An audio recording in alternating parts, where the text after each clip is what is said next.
आज हमारे पास Jeff Bezos के साथ हुई एक बहुत ही गहरी बातचीत का सार है। हाँ, और इसमें हम Amazon या ब्लू ओरिजिन जैसी कंपनियों पर उतना ध्यान नहीं देंगे बिल्कुल। जितना उस एक इंसान की सोच पर देंगे जिसने ये सब बनाया है। हाँ, हम पर्दे के पीछे झांकने की कोशिश करेंगे। उनका ऑपरेटिंग सिस्टम क्या है, वो कौन से सिद्धांत हैं, कौन सी कहानियां हैं जो उनके हर फैसले को दिशा देती हैं। सही कहा। और इस बातचीत में कुछ ऐसी बातें सामने आई जो सच में हैरान करती हैं। तो चलिए इसी ऑपरेटिंग सिस्टम को डीकोड करने की कोशिश करते हैं। और इसकी शुरुआत होती है टेक्सास के एक फार्म से। उनके दादाजी का फार्म। हाँ, जहां बेजोस ने अपने बचपन की गर्मियां गुजारी। और ये कोई छुट्टियों वाला फार्म नहीं था, ये एक असली काम करने वाला रांच था। और उनके दादा, जिन्हें वो पॉप कहते थे, वो एक कमाल के इंसान थे। वो उस पीढ़ी के थे जो मानती थी कि अगर कोई चीज टूट गई है तो ठीक करते हैं। बेजोस बताते हैं कि उन्होंने वहां पवन चक्की ठीक करने से लेकर जानवरों को टीके लगाने तक हर तरह का काम किया। पर सबसे बड़ी सीख उन्हें मिली एक टूटे हुए बुलडोजर से। हाँ, वो D6 कैटरपिलर वाला किस्सा। हाँ, उनके दादा ने एक बेहद खराब हालत में वो बुलडोजर खरीदा था और दोनों ने मिलकर पूरी गर्मी उसे पुर्जा पुर्जा खोलकर वापस जोड़ा। एक 12 साल के बच्चे के लिए ये सोचना भी मुश्किल है। सही में। और ये कहानी सिर्फ मेहनत के बारे में नहीं है, ये जिसे रिसोर्सफुलनेस कहते हैं, आत्मनिर्भरता, उसका सबसे बड़ा सबक है। जुगाड़ करने की कला। हाँ, एक तरह से सोचिए एक ऐसी जगह जहाँ कोई मदद नहीं है, आप समस्याओं को कैसे सुलझाते हैं।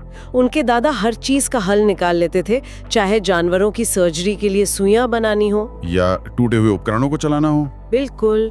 और यही मानसिकता, यही फंडा बेजोस के काम में भी दिखता है कि किसी भी बड़ी समस्या को छोटे छोटे हिस्सों में तोड़कर सुलझाया जा सकता है। लेकिन यहाँ एक सवाल उठता है, ये सब कुछ खुद करो वाली सोच क्या एक बड़ी कंपनी चलाने में रुकावट नहीं बन सकती? अच्छा सवाल है। अमेज़न जैसी कंपनी में तो आप हर चीज खुद नहीं कर सकते। नहीं, बिल्कुल नहीं।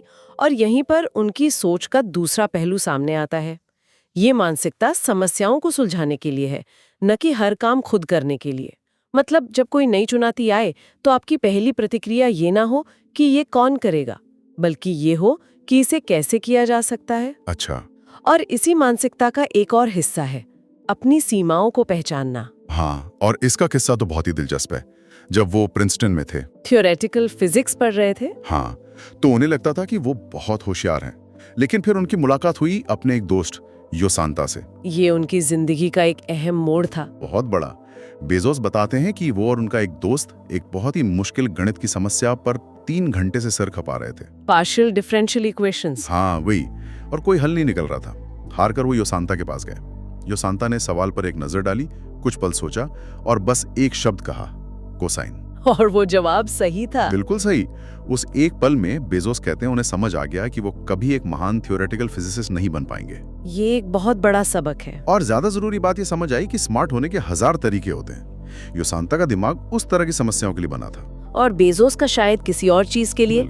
ये समझना कि आप हर चीज में बेस्ट नहीं हो सकते, आपको अपनी असली ताकत पर ध्यान लगाने की आजादी देता है। और उस अनुभव के तुरंत बाद उन्होंने फिजिक्स छोड़कर कंप्यूटर साइंस की पढ़ाई शुरू कर दी। सही फैसला था। और शायद अपनी इसी ताकत को उन्होंने अमेज़न में इस्तेमाल किया। वहां उन्होंने सिर्फ एक कंपनी नहीं बनाई, बल्कि काम करने का एक पूरा दर्शन बनाया, जिसे वो डे 1 कहते हैं। डे 1। ये सुनने में तो एक अच्छा नारा लगता है, पर रोजमर्रा के काम में इसका मतलब क्या है? इसका मतलब है कि हर दिन को कंपनी का पहला दिन मानना, वही ऊर्जा, वही उत्सुकता, वही जुनून। हाँ, बेजोस के लिए डे 2 का मतलब है ठहराव, और ठहराव के बाद आती है अप्रासंगिकता, फिर गिरावट और अंत में मौत। लेकिन एक इतनी बड़ी लाखों कर्मचारियों वाली कंपनी में आप ये पहले दिन वाली मानसिकता कैसे बनाए रख सकते हैं? ये तो बहुत दबाव वाला माहौल होगा। है, निश्चित रूप से है। लेकिन बेजोस का तर्क है कि ये एक जरूरी दबाव है, और इस डे 2 से बचने के लिए उन्होंने कुछ ठोस सिद्धांत बनाए हैं। जैसे? एक है प्रॉक्सी पर संदेह भरी नजर रखना। प्रॉक्सी, इसका क्या मतलब हुआ? इसका मतलब है कि हमें सिर्फ प्रक्रियाओं या मैट्रिक्स पर आंख मूंद कर भरोसा नहीं करना चाहिए। प्रॉक्सी मतलब प्रतिनिधि, जैसे ग्राहक की खुशी को नापने के लिए कोई सर्वे। अच्छा। वो मैट्रिक ग्राहक की खुशी का प्रॉक्सी है, खुद खुशी नहीं है। अक्सर कंपनियां प्रक्रिया को ही नतीजा मान लेती हैं। वो मैट्रिक्स को सुधारने में इतनी लग जाती हैं कि ये भूल जाती हैं कि उन मैट्रिक्स को बनाया क्यों गया था। इसका एक बहुत मजेदार किस्सा भी है इस बातचीत में। हाँ, कस्टमर सर्विस वाला। बिल्कुल। एक मीटिंग में टीम डेटा दिखा रही थी कि ग्राहकों का औसत कॉल होल्ड टाइम 60 सेकंड से भी कम है। कागज पर तो सब बढ़िया था। हाँ, लेकिन बेजोस को ग्राहकों से शिकायतें मिल रही थी, तो उन्होंने मीटिंग के बीच में ही अपना फोन उठाया और सबके सामने स्पीकर पर कस्टमर सर्विस को कॉल लगा दिया। और सबको 10 मिनट से ज्यादा इंतजार करना पड़ा। पूरी टीम के सामने। ये एक शक्तिशाली संदेश था। उनका सिद्धांत है कि जब डेटा और कहानियां मतलब एनेक्डोट्स मेल न खाए तो कहानियां ज्यादातर सच होती हैं। बिल्कुल। डेटा आपको क्या हो रहा है बता सकता है, लेकिन कहानियां क्यों हो रहा है इसका एहसास कराती हैं। पर एक बड़ी कंपनी में आप सिर्फ कहानियों के भरोसे तो नहीं चल सकते।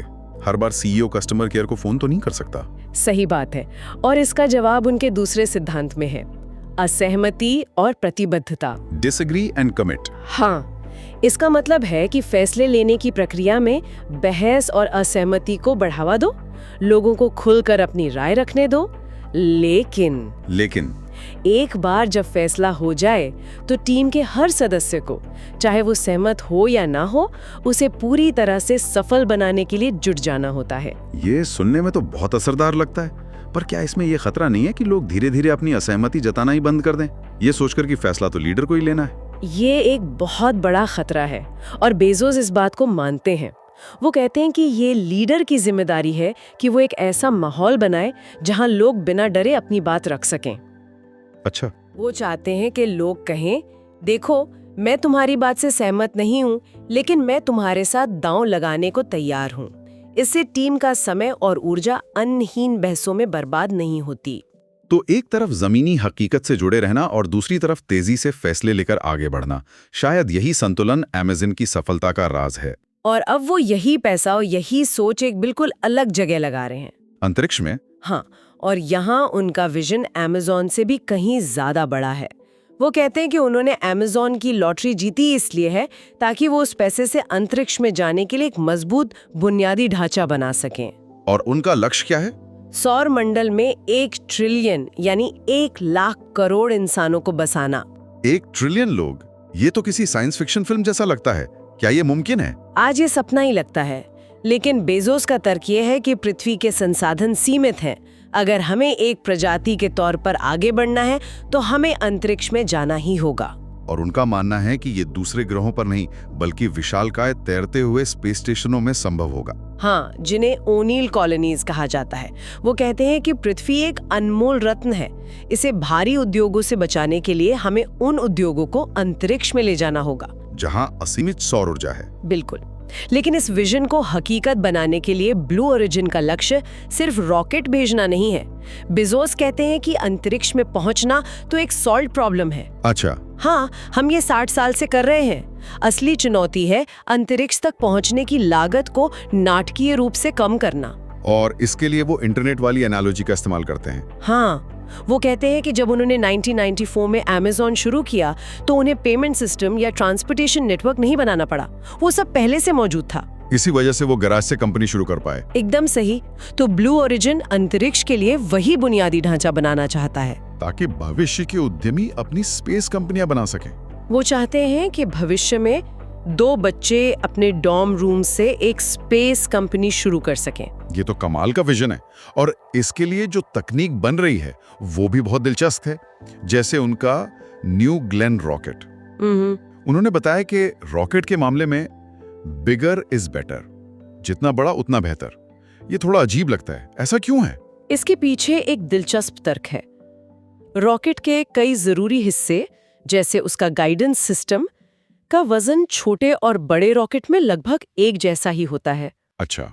लेकिन बड़े रॉकेट में आप कहीं ज्यादा ईंधन और पेलोड ले जा सकते हैं, इसलिए प्रति किलोग्राम ऑर्बिट में भेजने की लागत बड़े रॉकेट में काफी कम हो जाती है। और इन रॉकेट को बनाने का तरीका भी बदल रहा है। उन्होंने फ्रिक्शन स्टिर वेल्डिंग का जिक्र किया। हाँ, ये वेल्डिंग का एक क्रांतिकारी तरीका है। पारंपरिक वेल्डिंग में हम धातु को पिघलाकर जोड़ते हैं, जिससे जोड़ वाली जगह कमजोर हो जाती है। ठीक है। लेकिन इसमें धातु को पिघलाया नहीं जाता। एक घूमने वाली पिन को जोर से 2 टुकड़ों के बीच दबाया जाता है। घर्षण से पैदा हुई गर्मी धातु को प्लास्टिक जैसा बना देती है और पिन उसे आपस में मथ देती है, जैसे मक्खन मिलाया जाता है। बिल्कुल, इससे जो जोड़ बनता है वो असली धातु जितना ही मजबूत होता है। मजबूत जोड़ मतलब हल्का रॉकेट, और हल्का रॉकेट मतलब कम लागत। हर छोटी बड़ी चीज का मकसद बस एक ही है, लागत कम करना। लेकिन इन सब बड़ी योजनाओं और तकनीकों के पीछे एक इंसान भी है। हाँ, और वो हिस्सा शायद सबसे ज्यादा प्रभावित करने वाला है। जब उनसे पूछा गया कि जब वो न्यू शेपर्ड रॉकेट पर अपनी पहली उड़ान भरने वाले थे तो क्या वो डरे हुए थे? उनका जवाब था नहीं। लेकिन उनके लिए सबसे भावनात्मक पल उड़ान से ठीक पहले का था। सुबह 4:30 बजे जब वो और उनके भाई लॉन्च साइट के लिए निकल रहे थे तो उनका पूरा परिवार और दोस्त उन्हें विदा करने आए थे। और उनके चेहरों पर जो डर था, हाँ, उसे देखकर बेजोस को लगा जैसे वो अपनी ही स्मारक सेवा में शामिल हो रहे हैं। ये एक बहुत ही गहरी बात है। उस पल में उन्हें अपनी महत्वाकांक्षा की नहीं बल्कि इस बात की ताकत का एहसास हुआ कि लोग उनसे कितना प्यार करते हैं। और अपनी इतनी उपलब्धियों के बाद भी वो मानते हैं कि न्यू ग्लेन के पहले लॉन्च को लेकर वो बेहद नर्वस हैं। उन्होंने कहा कि अगर कोई पहले लॉन्च को लेकर नर्वस नहीं है तो ये पागलपन का संकेत है। ये सुनना काफी राहत देता है। हाँ, कि इतने बड़े स्तर पर भी इंसान वाली घबराहट होती है। बिल्कुल, ये हमें याद दिलाता है कि इन बड़े बड़े प्रयासों के पीछे असली इंसान होते हैं, अपनी उम्मीदों और डर के साथ। तो अगर हम इस पूरी बातचीत को समेटें तो चाहे वो बुलडोजर ठीक करना हो, डे 1 की संस्कृति हो या अंतरिक्ष में इंसानों का भविष्य हो, हर चीज के पीछे एक ही धागा है, लंबी अवधि की सोच, बहुत लंबी अवधि की सोच। और इस सोच का सबसे बड़ा प्रतीक है 10,000 साल की घड़ी, द 10,000 ईयर क्लॉक। ये टेक्सास के एक पहाड़ के अंदर बनाई जा रही एक विशालकाय मैकेनिकल घड़ी है। और ये 10,000 साल तक बिना किसी मानवीय हस्तक्षेप के चलने के लिए डिजाइन की गई है। हाँ, ये तो कमाल की बात है। मतलब एक ऐसी चीज बनाना जिसका मकसद ही हमारी अपनी छोटी जिंदगियों से बहुत आगे देखना है। ये एक दार्शनिक प्रोजेक्ट ही है। ये घड़ी हर साल में सिर्फ एक बार टिक करती है। एक बार? हाँ, इसकी सुई हर 100 साल में एक बार आगे बढ़ती है और हर 1000 साल में एक कोयल बाहर आती है। इसका मकसद समय बताना नहीं है? नहीं, इसका मकसद हमें लंबी अवधि के बारे में सोचने के लिए प्रेरित करना है। ये एक प्रतीक है जो आने वाली पीढ़ियों को याद दिलाएगा कि वो एक लंबी कहानी का हिस्सा है। हमें हमारी अपनी सोच का दायरा बढ़ाने की चुनौती देती है ना? बिल्कुल, और यही आज हमारे लिए एक विचार छोड़ जाता है। ये घड़ी तो 10,000 साल तक चलने के लिए बनाई गई है, लेकिन हमें जीवन में, अपने समाज में या अपने काम में किस तरह की लंबी अवधि की सोच की जरूरत है। हम ऐसा क्या बना सकते हैं, चाहे वो कोई विचार हो, कोई संस्था हो या कोई रिश्ता हो, जो हमारे जाने के बाद भी कायम रहे और आने वाली पीढ़ियों के काम आए।